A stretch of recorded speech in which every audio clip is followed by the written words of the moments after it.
Hi. இந்த ஒரு விஷயத்த எல்லாருமே யோசிச்சிருப்போம். நீங்களும் யோசிச்சிருப்பீங்க. ஏன் நானே யோசிச்சது உண்டு. இது என்னன்னா, எல்லா ஆன்லைன் செல்லிங் பேஜ்லயுமேவும் ப்ரைஸ் வந்து சொல்ல மாட்டாங்க.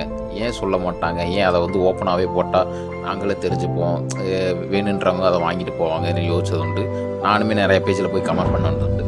ஆனா நான் பர்சனலா ஒரு பேஜ் ரன் பண்ணி நான் ஒரு ப்ராடக்ட் செல் பண்ணும்போது தான் எனக்கு ஒரு விஷயம் தோணுச்சு. என்னன்னா, இப்போ நான் செல் பண்ணுறது எல்லாமே ஒரு கஸ்டமைஸ்டு ப்ராடக்ட். ஒவ்வொருத்தவங்களுக்கு ஒவ்வொரு ரேட் வரும். நான் ஒருத்தவங்களுக்கு இந்த ரேட்டில் பண்ணி தரேன், அதை நான் வந்து பேஜில் அப்டேட் பண்ணிட்டேன்னா இன்னொருத்தவங்க அதே ப்ரைஸில் கேட்பாங்க. ஏன்னா அவங்களுக்கு கஸ்டமைசேஷன் வேறு மாதிரி இருக்கும்.